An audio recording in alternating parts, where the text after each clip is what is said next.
एक बार फिर मैं आप लोगों का स्वागत करता हूं एक नए वीडियो में, एक नई इकाई में। सबसे पहले पाठ के टाइटल से शुरुआत करते हैं, भौतिक और रासायनिक परिवर्तन।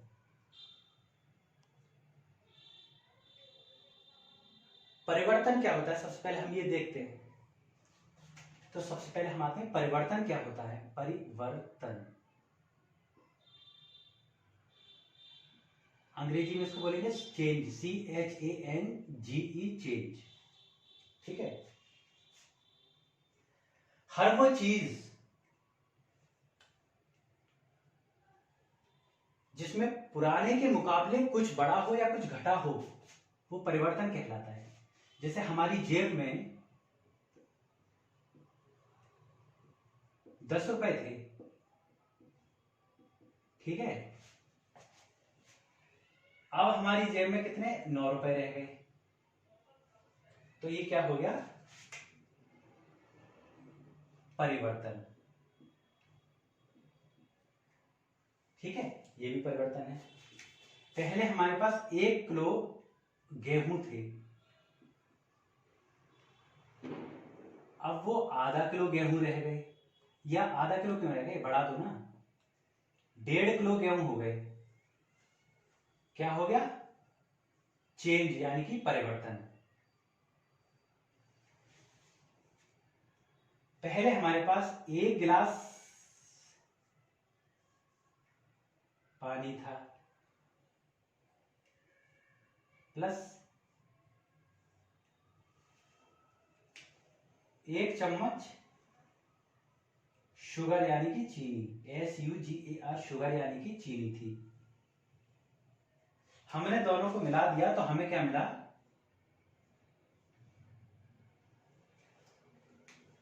मीठा पानी मिल गया, यानी कि शरबत मिल गया। तो कुछ बदलाव हुआ कि नहीं हुआ, तो ये क्या हो गया, परिवर्तन। तो ये तो हुआ साहब हमारा परिवर्तन। अब हमारा परिवर्तन यानी कि चेंज 2 तरीके के होते हैं साइंस में। पहला होता है भौतिक। क्या होते हैं ये हम अभी आपको समझाएंगे, भौतिक। और दूसरा होता है रासायनिक। अंग्रेज बन जाते हैं, भौतिक को बोलते हैं physical change, PHYSICAL, physical change, CHANGE, change का मतलब परिवर्तन।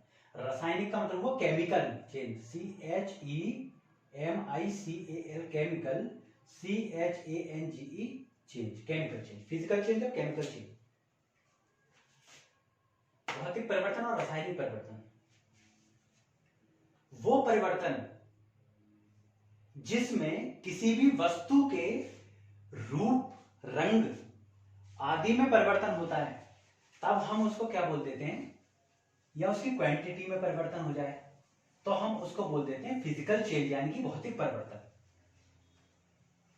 यानी कि भौतिक परिवर्तन क्या हुआ, इसमें रूप, रंग, आकार आदि।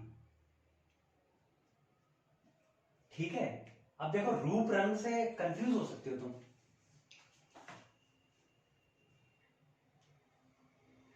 एक गिलास पानी में चीनी का मिल जाना, पहले क्या था, पानी फीका था, अब पानी मीठा हो गया। तो बताओ, स्वाद में चेंज हो गया, यानी कि रूप चेंज हो गया। पहले पानी बिल्कुल साफ था, उसके बाद पानी कैसा हो गया, थोड़ा सा कम साफ, यानी कि कम साफ हो गया। जब चीनी मिल जाएगी तो कम साफ हो जाएगा ना। रंग में परिवर्तन हो गया। आकार, पहले चीनी के दाने ऐसे ऐसे थे, लेकिन इसमें मिलने के बाद वो चीनी के दाने दिखाई नहीं देंगे। तो रूप, रंग, आकार, अगर इनमें कुछ परिवर्तन होता है तब तो हम बोल देते हैं कि भैया भौतिक परिवर्तन हुआ है और फिजिकल चेंज हुआ है। लेकिन यदि परिवर्तन रूप, रंग, आकार आदि में ना होकर उसके अंदर कॉन्स्टिट्यूएंट में हो जाए, कॉन्स्टिट्यूएंट्स में हो जाए, तब हम ये कह देंगे कि ये परिवर्तन रासायनिक हुआ। जैसे एक लोहा है, ठीक है, ये देखो मैंने सरिया बना दी एक, ये क्या है, सरिया, ठीक है, ये सरिया होगी, सरिया, ठीक है। अब सरिया को हमने क्या किया, बीच में से बहुत सारे छोटे छोटे भागों में तोड़ दिया, क्योंकि भागों में तोड़ दिया तो आकार परिवर्तित हो गया, तो तोड़ना तो हो गया फिजिकल चेंज। अब इस सरिया पे जंग लग गई, इसको हमने खुले में छोड़ दिया और इस पे जंग लग गई, यानी कि जंग का लगना। पहले तो ये हमारी थी आयरन, अब जंग लगने के बाद क्या हो गई, Fe2O3.XH2O, यानी कि पानी की भी मार पड़ी इस पे और ऑक्सीजन भी आई, प्लस ऑक्सीजन, यानी कि एटमॉस्फेयर में जो ऑक्सीजन थी। अब ये हो गया रस्ट, ये रस्ट का फॉर्मूला हो गया, यानी कि जंग हो गई, ठीक है। तो यानी कि जंग, पहला हमारा आयरन Fe था, अब उसकी क्या हो गई, ऑक्सीडेशन स्टेट बदल गई, यानी कि अब हमारा चेंज जो हुआ वो कॉन्स्टिट्यूएंट में हुआ। तो भौतिक परिवर्तन वो होते हैं जिसमें रूप रंग आकार आदि में परिवर्तन हो, रासायनिक परिवर्तन वो होते हैं जिनमें परिवर्तन रूप रंग आकार में ना होकर उसके अंदर जो मॉलिक्यूल्स प्रेजेंट है, जैसे कि इस तरीके के मॉलिक्यूल्स हो इसमें, ठीक है। अब इनके मॉलिक्यूल्स में, यानी कि एटम्स या मॉलिक्यूल्स में, अणु और परमाणुओं में, अगर इनमें चेंज हो जाता है और कोई नई चीज बन जाती है, तब हम उसको रासायनिक चेंज कह देते हैं, ठीक है। अब देखो हम एग्जाम्पल देखते हैं, पहले डिफरेंस देखते हैं, फिजिकल और केमिकल चेंज में क्या डिफरेंस है, यानी कि भौतिक और रासायनिक परिवर्तन में क्या डिफरेंस है। अब देखो यहां पे मैं लिख रहा हूं भौतिक, ठीक है, और इधर हो गया ये रासायनिक, रासायनिक। तो पहला देखो, इसमें रूप रंग आकार में चेंज होता है, रूप रंग आकार में, ठीक है, रूप प्लस रंग प्लस आकार में हो जाएगा, और इसमें उसके अंदर जो प्रेजेंट होंगी चीजें उनमें ही परिवर्तन हो जाएगा, यानी कि उसके कॉन्स्टिट्यूएंट्स में। दूसरा पॉइंट देखो, अब इसमें क्या है, इस भौतिक परिवर्तन में कोई नया पदार्थ नहीं बनेगा, नया पदार्थ नहीं बनेगा। अब इसमें नया पदार्थ नहीं बनेगा, जैसे मोम है, ठीक है, जैसे हमने एक मोम का टुकड़ा ले लिया हीरो, अगर हम इसको गर्म कर देते हैं तो ये क्या होगा, पिघला हुआ मोम हो जाएगा। तो इसका देखो रूप और आकार तो बदल गया, लेकिन मोम में जो अंदर मोम में मॉलिक्यूल्स होंगे, यानी कि एटम्स या मॉलिक्यूल्स होंगे, वही मॉलिक्यूल्स इसमें रहेंगे। तो इसके अंदर कॉन्स्टिट्यूएंट का चेंज नहीं हुआ, यानी कि कोई नई चीज नहीं बनी। लेकिन रासायनिक में क्या होता है, नया पदार्थ मिलेगा, नया पदार्थ बनेगा। नया पदार्थ कैसे बनेगा, जैसे कि हमने एग्जाम्पल लिया था लोहे का, लोहे का जब उसके ऊपर जंग लग गई तो वो Fe से क्या हो गया, Fe2O3.XH2O में परिवर्तित हो गया। तो कोई नई चीज हमें मिल गई ना। अब उस लोहे को अगर तुम उस जंग को किसी चीज से चिपका के दोबारा अगर अपनी छत या लेंटर डालना चाहोगे तो उसमें उतनी स्ट्रेंथ नहीं रह जाएगी, क्योंकि वो परिवर्तन हो गया, यानी कि नया पदार्थ हमें मिल जाएगा, ठीक है। तीसरा देखेंगे, यह रिवर्सिबल होता है, यानी कि हम पहले वाले पदार्थ को दोबारा पाया जा सकता है। अब जैसे हमने मोम को पिघलाया तो हमें पिघला हुआ मोम मिल गया, लेकिन अगर हम इसे ठंडा कर देंगे तो दोबारा हमें ऐसा मोम नहीं मिल जाएगा। तो यानी कि इसमें क्या होता है, रिवर्सिबल होता है, पहले वाला पदार्थ दोबारा पाया जा सकता है, जबकि ये जो होता है इरिवर्सिबल होता है, इरिवर्सिबल। रिवर्सिबल को हिंदी में क्या बोलते हैं, उत्क्रमणीय, इसको बोलते हैं उत्क्रमणीय, यानी कि ये रिवर्सिबल होता है, और ये होता है अनुत्क्रमणीय होता है, ये होता है अनुत्क्रमणीय, ये अनुत्क्रमणीय होता है, ठीक है। इसको, लेकिन अगर जैसे लोहा है तो बताओ, लोहे को जो जंग हमें मिल गई, क्या उसको दोबारा लोहा बनाया जा सकता है, उससे दोबारा लोहा नहीं बनाया जा सकता। अगला पॉइंट देखिए कि ये क्या होता है, ये टेम्पररी होता है, यानी कि अस्थाई, अस्थाई। अस्थाई से क्या मतलब हुआ, अब जैसे हमने मोम को पिघलाया तो जब तक हम इसे आंच देते रहेंगे तब तक तो ये पिघला हुआ मोम रहेगा, लेकिन जैसे ही हम आंच देना बंद करेंगे दोबारा से कठोर और पहले जैसी स्टेट में आ जाएगी, तो अस्थायी हो गया, यानी कि टेम्पररी, TEMPORARY, ये टेम्पररी होता है। और जबकि ये क्या होता है, ये स्थायी होता है, यानी कि परमानेंट होता है। अगर एक बार जंग लग गई तो हम उसको दोबारा कभी सही नहीं कर सकते, ये परमानेंट होता है। तो ये कुछ इनके अंदर अंतर है, यानी कि पहला रूप रंग आकार के उसमें होगा, जबकि इसमें रूप रंग आकार नहीं, अंदर की कॉन्स्टिट्यूएंट ही बदल जाएगी, ऑक्सीडेशन स्टेट वगैरह बदल जाएगी। इसमें नया पदार्थ नहीं बनता है और इसमें नया पदार्थ हमें हमेशा मिलेगा। ये रिवर्सिबल होता है। पहले मोम को पिघलाया जा सकता, यानी कि बर्फ के टुकड़े को पहले पिघलाकर पानी बना लिया या उसकी हमने भाप बना ली, उस भाप को अगर हम ऊपर से ऐसे रख दें तो हमारे हाथ पे पानी मिल जाएगा, और ठंडा कर दे तो उसको बर्फ मिल जाएगा, यानी कि वो रिवर्सिबल हो गया। जबकि अनुत्क्रमणीय क्या होता है, इसमें हमें दोबारा कभी नहीं मिलता है, ये अस्थायी होता है। और ये क्रियाकलाप पे आते हैं। तो पहला क्रियाकलाप है हमारा मोम को पिघलाना, यानी कि सबसे पहले हमने क्या किया, एक हमने डिश ले ली, डिश का मतलब तस्तरी, ठीक है, उसको हमने क्या किया, एक स्टैंड पे रख दिया। ये देखो हमने एक स्टैंड पे इसको रख दिया, ठीक है, जाली वाला स्टैंड, ताकि इसके आर पार जो है वो आग जा सके। और हमने इसमें क्या किया, इसमें हमने क्या कर दिया, आग जला दी। ये देखो आग मैंने लाल से दिखा दी है, ये लपटें जल रही हैं। तो इसमें क्या होगा, हमने एक मोम का टुकड़ा रख दिया। अब मोम का टुकड़ा क्या होगा, जैसे ही गर्म होगा तो मोम का टुकड़ा क्या होगा, पिघल जाएगा, और ये पिघल के क्या हो जाएगा, इस तरीके से हो जाएगा, यानी कि लिक्विड स्टेट में हो जाएगा, द्रव्य रूप में हो जाएगा। पहले तो क्या था, ठोस था, ठोस से क्या हुआ, द्रव्य बन गया, ठीक है। अब जब हम इसको हटा देंगे, यानी कि जब अगर हमने क्या किया, हमने नीचे से लैंप हटा दिया, यानी कि अब हम इसमें ऊष्मा नहीं दे रहे, ऊर्जा नहीं दे रहे हैं, तो ये द्रव्य जो है, पहले ठोस क्या था, द्रव्य में परिवर्तित हुआ, अब ये दोबारा ठंडा होकर ठोस में परिवर्तित हो जाएगा। तो बताओ मोम का पिघलना ये भौतिक परिवर्तन हुआ कि रासायनिक हुआ, तो ये हुआ हमारा भौतिक परिवर्तन। क्यों हुआ भौतिक परिवर्तन, ये रासायनिक परिवर्तन नहीं हुआ, ये हुआ भौतिक परिवर्तन। क्यों हुआ, क्योंकि देखो एक तो इसके सिर्फ रूप रंग में परिवर्तित हुआ, जबकि इसके अंदर की कॉन्स्टिट्यूएंट जो थे, जो अंदर के पार्टिकल्स थे, वो चेंज नहीं हुए। इसमें हमें कोई नया पदार्थ नहीं मिला, मोम था और मोम ही मिला, और ये रिवर्सिबल भी था, यानी कि उत्क्रमणीय भी था। पहले हमें द्रव्य में मिल गया और द्रव्य दोबारा जब हमने कंडीशंस बदल दी तो ठोस में मिल गया। अब अगले क्रियाकलाप पे आते हैं। अगला क्रियाकलाप है आपका, हमने क्या किया, मैग्नीशियम एक एलिमेंट होता है, क्या होता है, मैग्नीशियम, MAGNESIUM। इसे हम किससे डिनोट करते हैं, Mg से, बड़ा M और छोटा g। अगर बड़ा M और बड़ा G बना दोगे तो ये मैग्नीशियम नहीं कहलाएगा, या छोटा M और बड़ा G, ये भी मैग्नीशियम नहीं है, बड़ा M बनेगा और छोटा G। ये याद रखने वाली बात है, अब इसको कभी भूलना मत।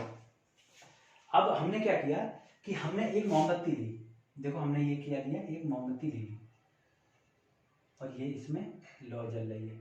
हमने क्या किया, एक मैग्नीशियम की पट्टी ली और इसको इसमें इस लौ में इसको जलाया, ठीक है। अब क्या होगा, मैग्नीशियम जलने के बाद Mg+O2, जलना मतलब ऑक्सीजन, गिव्स MgO, यानी कि 2Mg, 2Mg+O2 गिव्स 2Mg, ठीक है। यानी कि पहले हमारे पास मैग्नीशियम की पत्ती थी, लेकिन अब की बार जो है वो भुरभुरा तरीके का एक पाउडर मिलेगा हमें।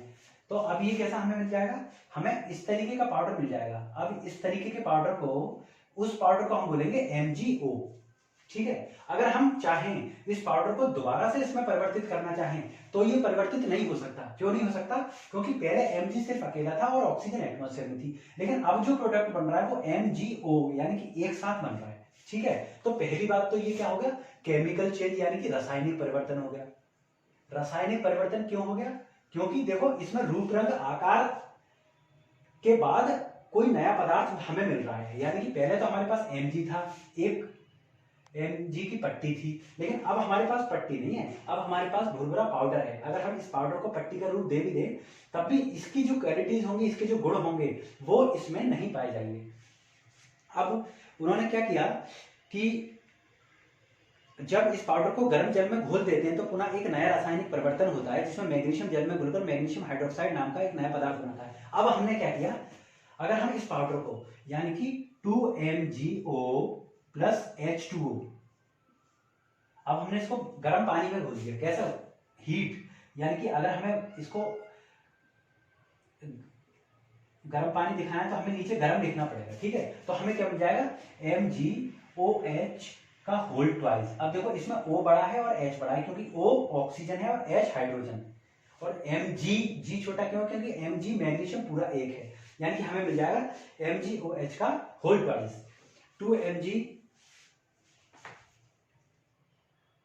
2MgO प्लस H2, हाँ ये मिलेगा, MgO plus H2 gives MgOH का होल ट्वाइस। अब ये क्या होगा, मैग्नीशियम हाइड्रोक्साइड, मैग्नीशियम हाइड्रोक्साइड। अब एक ये नया पदार्थ मिल गया हमें। अगर हम ये चाहें इस मैग्नीशियम हाइड्रोक्साइड से दोबारा MgO और उससे दोबारा Mg बना लें, तो अब ये पॉसिबल नहीं होगा। तो ये चेंज कैसा हुआ, ये चेंज हमारा हुआ केमिकल चेंज, ठीक है। अब अगला आपका एक क्रियाकलाप दे रखा है ग्लूकोज वाला। तुमने देखा होगा कि एक ग्लूकोज का पैकेट आता है, तो हमने क्या किया, हमने एक ग्लूकोज का पैकेट लिया, हमने एक गिलास लिया, ठीक है, इसमें हमने क्या किया, पानी डाला, ठीक है। फिर हमने क्या किया, ग्लूकोज का एक पैकेट लेके, ग्लूकोज वो आते हैं ना ग्लूकोज, आपने ऐड देखा होगा, और इसमें हमने ग्लूकोज मिला दिए। देखो अब हमें क्या मिलेगा, अब हमें लगभग मीठा पानी टाइप का मिल जाएगा, यानी कि ग्लूकोज का पानी। इसमें क्या हो रहा होगा, जब तुम इस गिलास को छूकर देखोगे चारों ओर से, तो ये गिलास क्या होगा, ठंडा हो गया होगा। ठंडा क्यों हुआ होगा, क्योंकि जब ग्लूकोज इसमें मिला होगा तो यहाँ पे जो गर्मी होगी, वो गर्मी इस विलेयर ने, यानी कि इस सॉल्यूशन ने उसको सोख लिया होगा, ठीक है। यानी कि अगर हम इसको लिखना चाहें तो हम लिखेंगे ग्लूकोज और प्लस वाटर, WATER वाटर, यानी कि ग्लूकोज और पानी मिलेंगे तो ग्लूकोज का पानी मिल जाएगा हमें, ठीक है। ग्लूकोज वाटर लिखेंगे हम डायरेक्ट तुम्हें समझने के लिए, और प्लस इसमें क्या हुई होगी, एनर्जी गई होगी, तो यहाँ पे हम एनर्जी लिख देंगे, यानी कि E।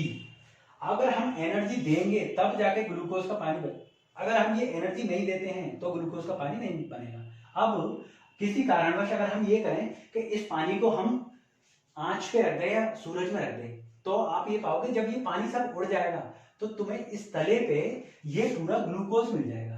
यहाँ पे देखो इस तरीके से ग्लूकोज मिल जाएगा। तो बताओ, पहले हमने ग्लूकोज डाला, लेकिन फिर हमने बाद में ग्लूकोज ले लिया कि नहीं ले लिया, तो बताओ किस तरीके का परिवर्तन है। ये परिवर्तन हुआ हमारा फिजिकल चेंज, यानी कि भौतिक परिवर्तन। कैसा परिवर्तन है ये, भौतिक, क्योंकि इसमें जो चीज हम डाल रहे हैं लौटकर हमें वो मिल रही है, कोई एक नया पदार्थ नहीं मिल रहा है। सेम अगर ग्लूकोज ना करना चाहो तो तुम शरबत बनाने वाले उसका एग्जाम्पल ले सकते हो, ठीक है। अब इसमें दूसरा एग्जाम्पल दे रखा है आपका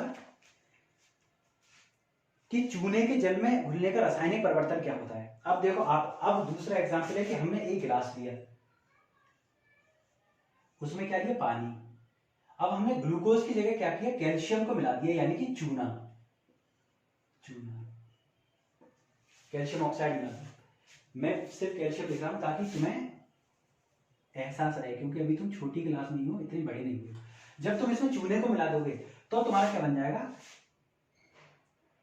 Ca plus H2O gives CaOH का होल ट्वाइस। जैसे वहां मैग्नीशियम का हाइड्रोक्साइड बनाया था OH, इसमें कैल्शियम का हाइड्रोक्साइड हो जाएगा, तो कैल्शियम हाइड्रोक्साइड। अब बताओ, क्या हम कैल्शियम हाइड्रोक्साइड से दोबारा कैल्शियम पा सकते हैं, तो जवाब होगा कि नहीं। अब दोबारा हमें कोई प्रोडक्ट नहीं मिल रहा है, उसके सारे कॉन्स्टिट्यूएंट बदल गए। कैल्शियम अकेला जैसा दिखता था, कैल्शियम हाइड्रोक्साइड वैसा बिल्कुल नहीं दिखता है। अब हम क्या करेंगे, अगर हम इसमें से पानी उड़ा भी दें तो पहली बात तो पानी उड़ेगा ही नहीं, पानी उड़ भी जाएगा तो ये क्या हो जाएगा, पत्थर जैसा बन जाएगा, परंतु हमें कैल्शियम इस तरीके से वापस नहीं मिलेगा, इसका कोई और ही रूप हो गया होगा। तो बताओ ये कौन सा चेंज हुआ, ये हमारा हुआ केमिकल चेंज, यानी कि रासायनिक परिवर्तन। क्यों हुआ रासायनिक परिवर्तन, ये रासायनिक परिवर्तन इसलिए हुआ क्योंकि इसमें हमें एक नई चीज मिली, एक नया पदार्थ मिल गया, पुराने वाले पदार्थ का नाम निशान मिट गया, उसका अस्तित्व ही खत्म हो गया। अब अगला क्रियाकलाप देखते हैं।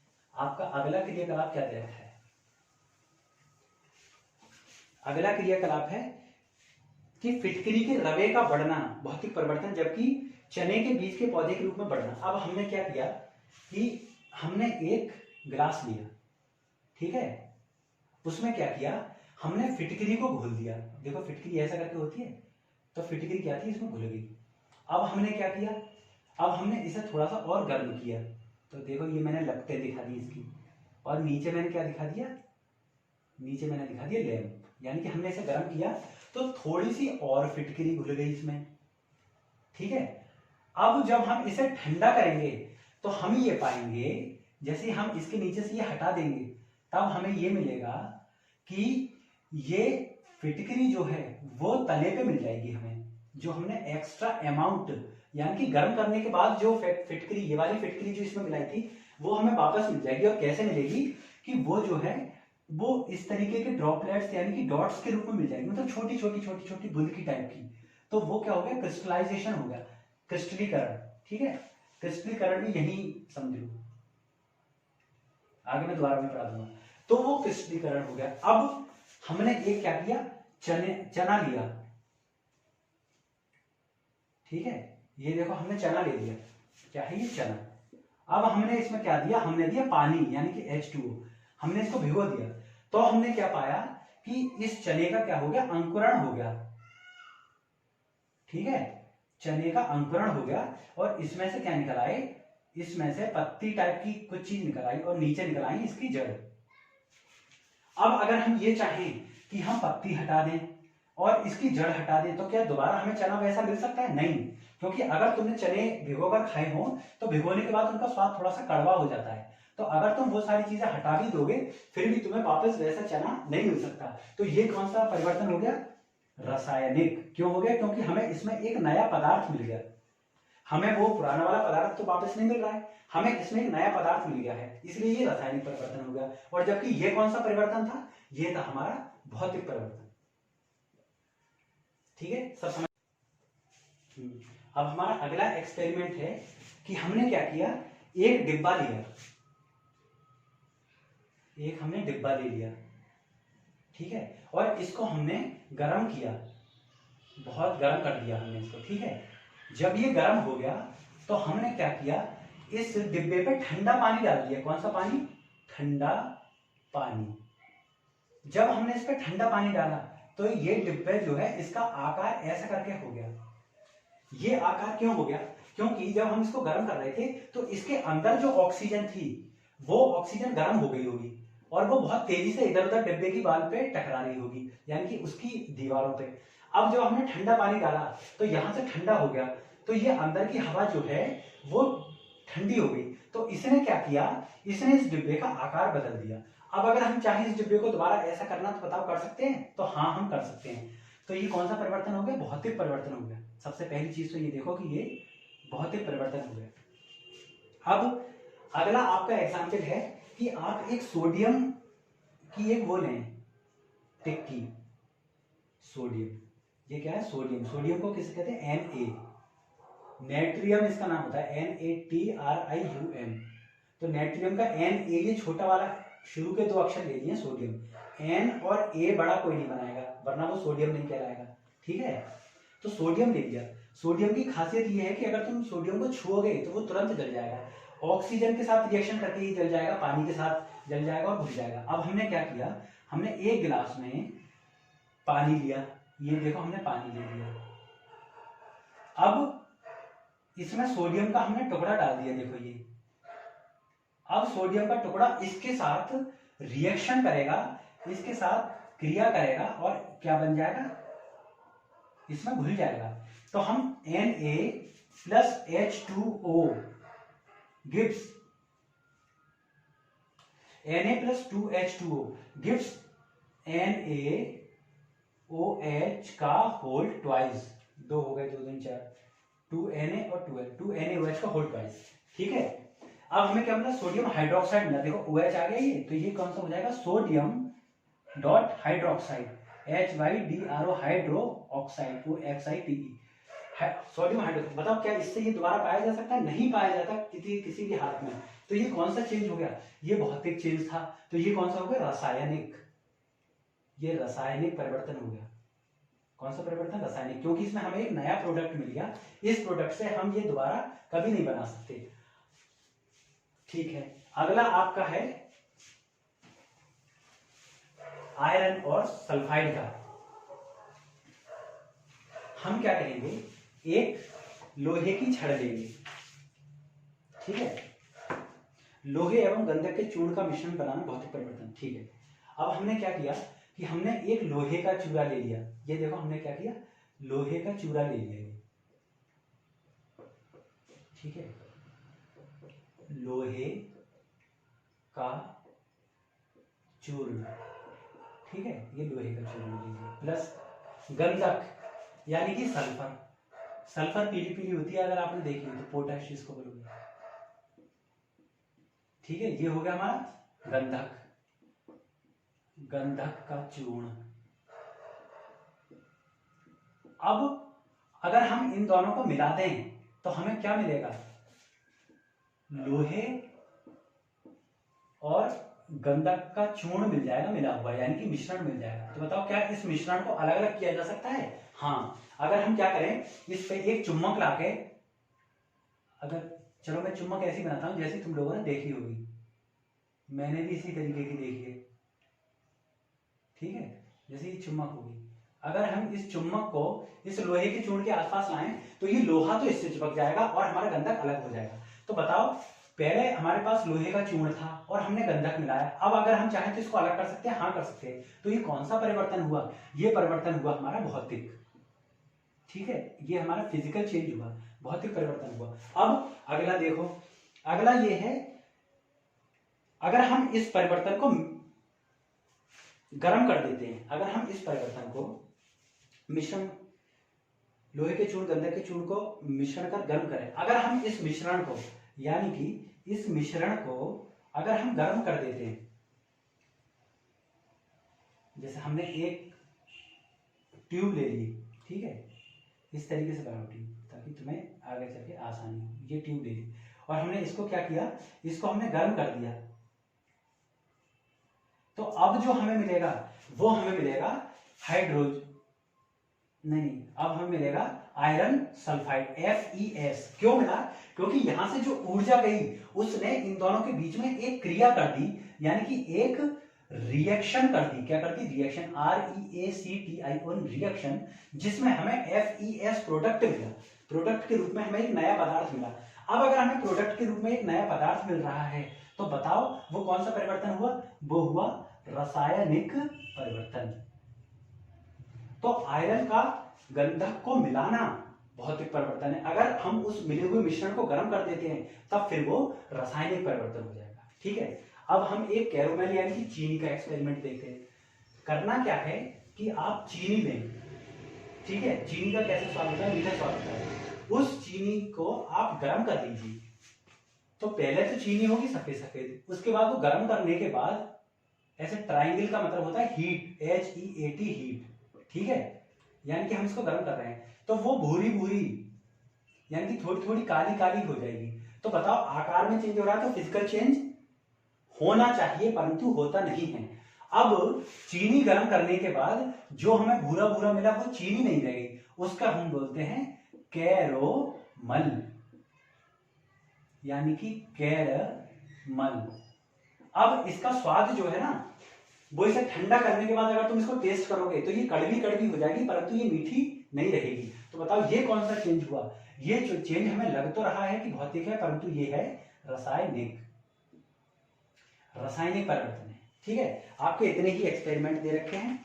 अब क्रिस्टलीकरण क्या होता है, कॉपर सल्फेट के से क्रिस्टल प्राप्त करना, आपके इसमें कॉपर सल्फेट से क्रिस्टल प्राप्त करना। तो सबसे पहले हम क्या करेंगे, सबसे पहले हम एक बीकर यानी कि कुछ भी एक बर्तन ले लीजिए, बर्तन ले लिया हमने, ठीक है, बर्तन में हमने क्या किया, बर्तन में हमने पानी भर लिया, देखो हमने पानी भर लिया, क्या भरा, वाटर, WATER यानी कि पानी, हमने पानी भर लिया। उसमें क्या किया, सल्फ्यूरिक एसिड यानी कि H2SO4, इसको बोलेंगे हम सल्फ्यूरिक एसिड, SULPHURIC एसिड, ये बहुत तगड़ा एसिड होता है सल्फ्यूरिक एसिड, और उसके बाद हमने डाला कॉपर सल्फेट CuSO4, यानी कि कॉपर COPPER कॉपर और सल्फेट SULPHATE। अब तुम देख रहे हो कॉपर C और O से है, लेकिन इसका लिखा जाता Cu है। क्यों? क्योंकि ये जो हमारी लैंग्वेज है जिसमें कॉपर नाम दिया गया है उसमें ये Cu से लिखा जाता है, इसलिए हमने इसको Cu लिखा। ठीक है, तो CuSO4 copper sulphate plus H2SO4, जब हम H2SO4 को मिला देंगे तो जब हम इसमें परिवर्तन देखेंगे तो हमें क्या होगा, क्रिस्टल्स के रूप में कॉपर सल्फेट मिलेगा। तो जो क्रिस्टल्स छोटे छोटे मोती के आकार की जो चीजें मिलेंगी उसी को हम क्या कहते हैं, क्रिस्टलीकरण, यानी कि क्रिस्टल्स बन जाना। तो ये आपका पूरा चैप्टर था। इसके बाद आपके प्रश्नोत्तर होंगे। आप इस चैप्टर को अगर आपको एक बार में समझ में नहीं आए, वैसे तो ऐसा नहीं होगा, मैंने बहुत ग्राउंड लेवल से पढ़ाया है, यदि फिर भी ऐसा होता है आपको समझ में नहीं आए तो आप इसको एक से ज्यादा बार देखें और ज्यादा से ज्यादा इसको छात्र छात्राओं तक पहुंचाइए। चैनल को सब्सक्राइब कर लीजिए। फिर मिलते हैं हम लोग अगली वीडियो में।